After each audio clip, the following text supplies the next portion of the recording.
The ritual is wearing a dress, then we should be able to look through entertainment and see all of these people being made to wear a dress. That's what a ritual is. You know what I mean? Like, whether they're white or black, that doesn't matter. There's not other jobs where this is a requirement. Why is this? Yeah. Why is this so necessary? What is not really there to entertain you. Like, that's great that happens, but that's what makes information so powerful. You don't care how people feel about the ritual. You can fool yourself into thinking there isn't one, but the evidence will be clear. These people are not powerful. Satan can't create anything. That includes blessings for his people. That's why, you know what the number one job of somebody that sold their soul in Hollywood is? Is to act like it didn't happen. Girl, Katt Williams claims that these Hollywood events are ritualistic were just validated at the Met Gala. It's only getting worse now that Beyoncé has made an appearance after skipping it for the past 10 years.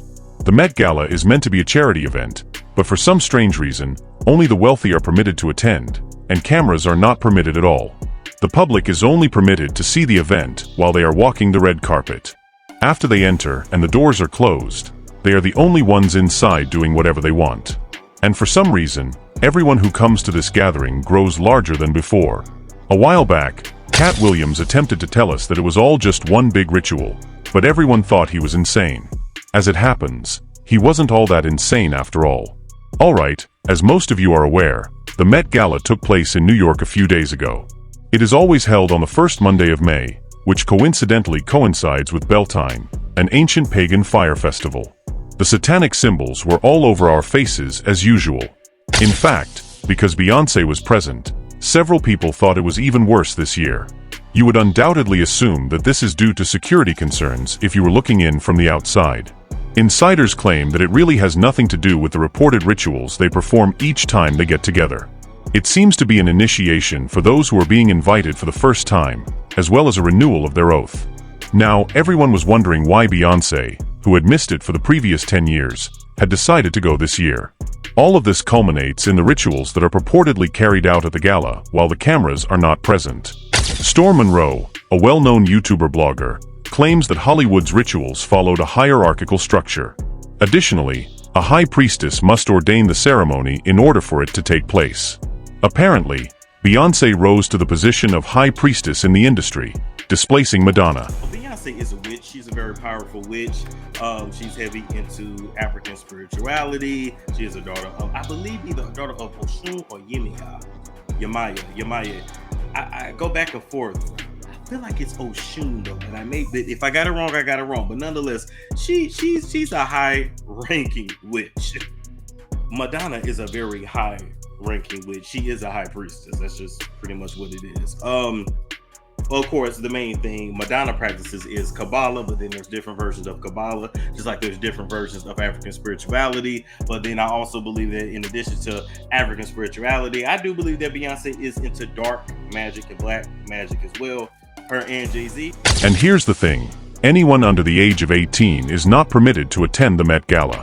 However, Blue Ivy, Beyoncé's kid, was permitted to attend for the first time.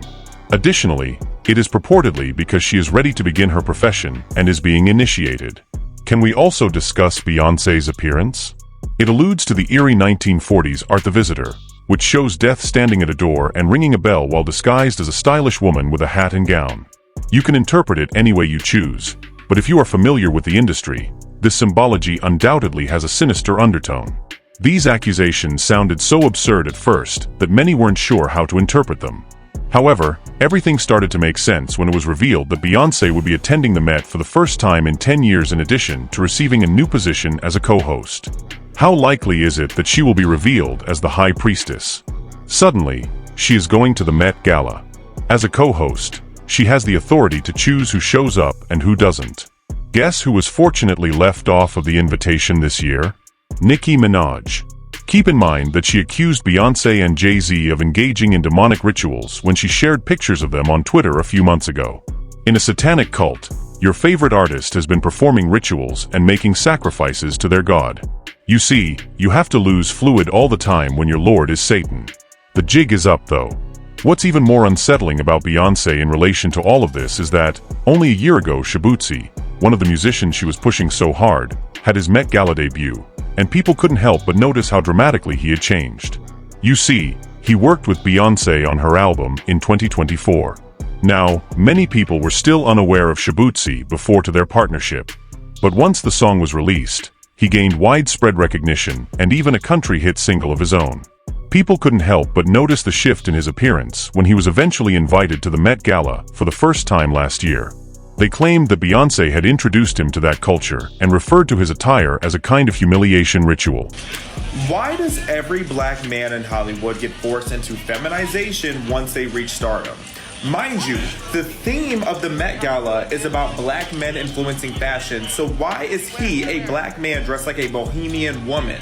And if this was really how he wanted to look, that'd be okay, but this man looks visibly uncomfortable. And after what Katt Williams had to say, I'm asking a lot of questions. Additionally, he told the truth when he said that Katt Williams called this. In addition to telling us about Hollywood's practice of making black men wear gowns in order to dehumanize them and advance in the business, Katt also revealed important details regarding these industry customs, which are typically passed off as ordinary occasions like the Met Gala. In a conversation with Joe Rogan, Katt connected rites honoring Baphomet, a demonic entity frequently portrayed as androgynous with goat features, to transgenderism and men wearing dresses in Hollywood. He claimed that no one can achieve in Hollywood without taking part in these customs, even going so far as to refer to cross-dressing as a symbol of loyalty in which participants kiss his ass in order to advance in the business. As you may have observed, Shabuzi is not the only male star to attend the Met Gala or any of these other business gatherings. Black guys in particular have done it, as have all the great ones. According to Katt, Hollywood is promoting propaganda through movies and television, foreseeing trends like transgender visibility 20 years ago based on occult patterns associated with Baphomet worship.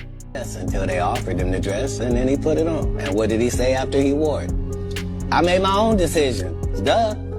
But you didn't make it before they brought it up, did you? It's okay. It's all right. My goal was to get this far in Hollywood and still have a virgin hole and never have sucked a p***. That was my only goal. Who gonna turn down $50 million? Now, I've had to turn down $50 million 4 times. 4 times. Just to protect my integrity and that virgin hole I was telling you about. There to entertain you. Like, that's great that that happens, but propaganda is something that is important to all civilizations. Feel about the ritual. It's about does following the ritual work? Yeah. And so you can fool yourself into thinking there isn't one, but the evidence will be clear. So like when I was like, oh, these guys are wearing dresses. Everybody's like, oh, he keeps talking about people wearing dresses. No, it's not. That is a weird thing. It's not like that. Look at it from a different way. Look at it. Show me one person that ever wore a dress in Hollywood unsuccessfully. That's how you understand what a ritual is. So 20 years ago, I knew that transgenders was going to be a thing. It wasn't because I was a prophet. It's just I had gotten so much information that I understood that things are secular. So I understood that the earliest I had seen that word transgender was Baphomet, the transgender. And so I knew that in the ritual of Baphomet, the transgender, to show allegiance to him, you had to kiss his ass ring. Really? And it said both of those things. So I knew that both of those things would become popular in the future. And that somehow calling people the goat would be normalized over the sheep being always the most popular reference. Additionally, it turns out that this is the subject of a whole film. And after the doors are closed and only the elite are inside, The movie seems to be a lot like what supposedly occurs at the Met Gala. I'm referring to Stanley Kubrick's notorious 1999 picture Eyes Wide Shut, which starred Tom Cruise as Dr. Bill Harford and Nicole Kidman as his wife Alice. It's interesting to note that Nicole and Beyoncé are co-hosts at the Met Gala. In any case, returning to the film, the plot centers on Bill Harford, a wealthy physician in New York. He appears to be pleased in his marriage to Alice. Alice shares a vivid fantasy she had about another man with Bill one evening. Bill is furious and envious over this.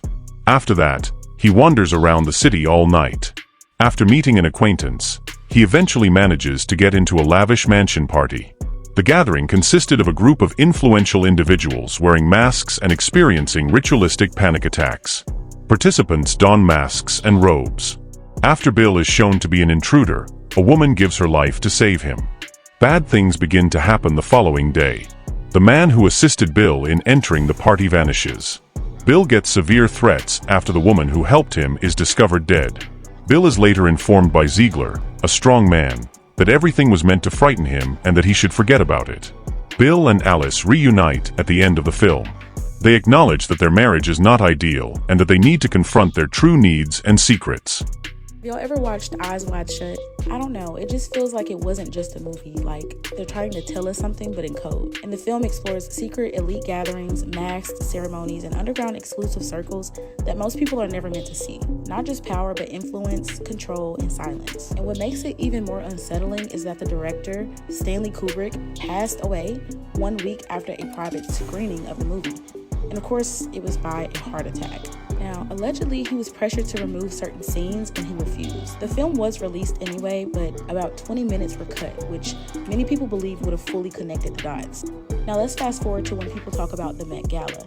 A lot of old photos resurfaced, dark lighting, hidden rooms, invitation only after events. Like, some people believe they were exclusive, intimate circles, not just fashion, but symbolism. And if you notice, the vibe hasn't really changed. Even today, the Met Gala gives like Hunger Games, ritualistic themes, hierarchy power. Celebrities like Keke Palmer attended, along with many others, which makes people start asking questions. And then there's Castanet. Ever since these certain high-profile moments like LeBron James cutting his hair on stream, people say that he looks different, sounds different, and moves different. Hello everybody, I'm currently on my laptop right now. A few days ago, I spread awareness on mental health and how important it is to take care of yourself.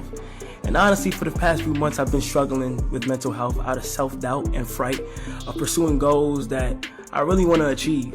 And yes, mental health is a real thing. And maybe it is just growth, but maybe it could be something deeper. Let me know what y'all think. I've also noticed some one-eye imagery with Coco Jones, one of my favorite Disney stars growing up as a kid. But if you want to do a deep dive on her, I think it would be really interesting to talk about because she has been looking a little different lately, allegedly. We all believed this to be merely a movie at the time. However, things appear to be considerably different in light of the Epstein files and what Katt Williams has disclosed regarding these Hollywood industry gatherings. Furthermore, the claims that Beyoncé is a witch are simply exacerbating the situation. Keep in mind that despite being invited, Katt never shows up for these occasions. He is obviously standing 10 toes down by his hands. People's opinions were as normal, with one saying, "Katt has been telling the truth for years." At last, people are becoming more aware. I remember another celebrity talking about these humiliation rituals several years ago, another individual remarked. I firmly believe it. Katt is not fabricating this information. However, I now want to know what you think. How do you feel about Katt revealing Beyoncé's witchcraft? And do you genuinely believe that these customs take place during the Met Gala? Please share your opinions in the space provided for comments below. Remember to watch this other dirty video by clicking this link.